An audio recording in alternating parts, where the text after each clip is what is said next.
पिछले 25 साल से मैं टीचिंग लाइन में था।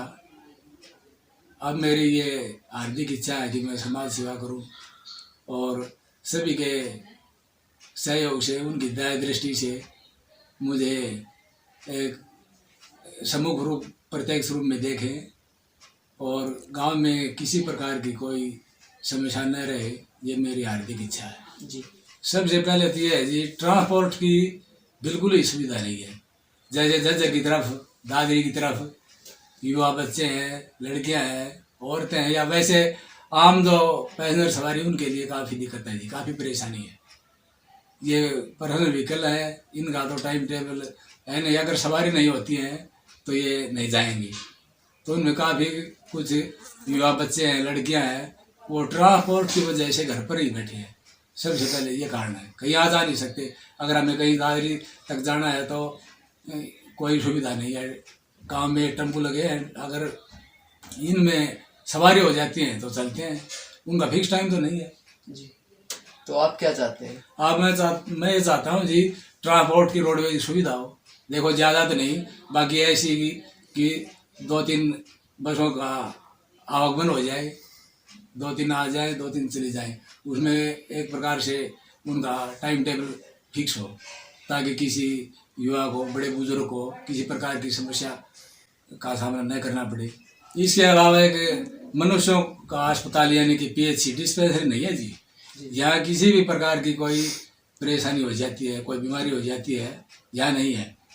यहाँ से या तो दादरी या फिर झज्जर या फिर और कहीं रोहतक काफ़ी परेशानी है। तो मैं ये सोचता हूँ कि बड़े बुजुर्गों के आशीर्वाद से, युवाओं के सहयोग से, अगर मेरे को प्रत्यक्ष रूप में देखना चाहते हैं तो मैं भी उनके आशीर्वाद से उनकी सभी इच्छाओं को पूरा करूं। गांव के ये खेतों के रास्ते हैं, कच्चे हैं, तो वो भी सोचता हूँ कि ये सीमेंटेड हो या फिर ये ब्लॉकिंग वाली ईंट है, मतलब कच्चा रास्ता न रहे, काफ़ी दिक्कत है जी।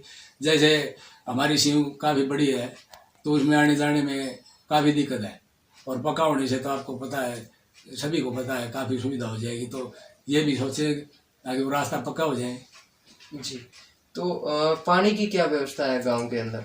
पानी की है ये ट्यूबवेल है, इनसे तो किसी भी प्रकार से भरपाई काम चलाओ होती है जी। देखो हमने कहा तेरा तो एक बोरिंग है वो फेल हो गया है, हमारी तरफ तो ये पता नहीं कब पानी आता है कब जाता है। एक बोरिंग है, उससे कैसे पूर्ति होगी? एक 2800-2700 गाँव का ये पोलिंग का गांव है।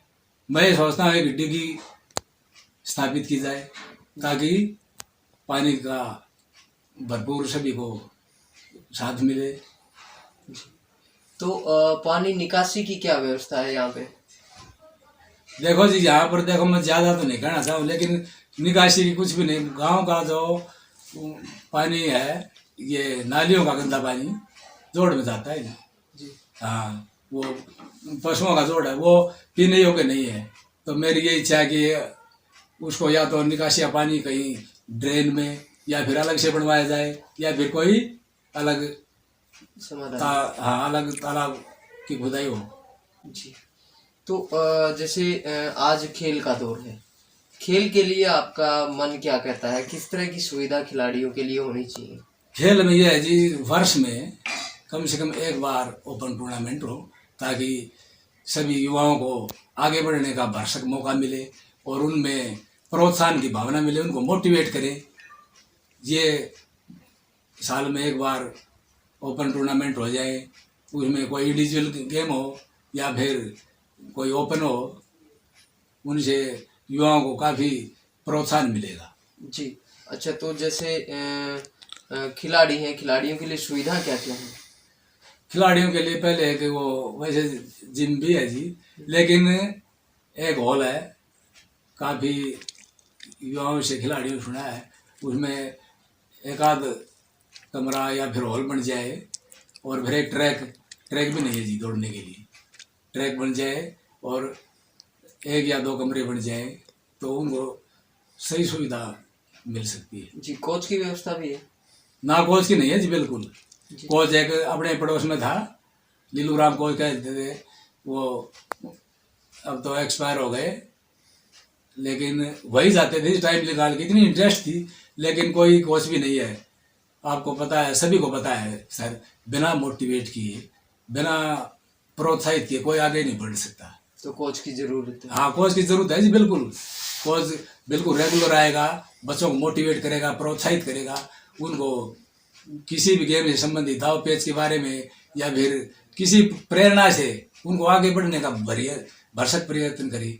जैसे शिक्षा का है वो क्या कुछ है, किस तरह शिक्षा का ऐसे प्रावधान होगा सर, गांव की एक कमेटी स्थापित की जाएगी, सुसंगठित कमेटी, उनके सहयोग से, क्योंकि one cannot serve two master, अकेला तना भाड़ भी नहीं फोड़ सकता।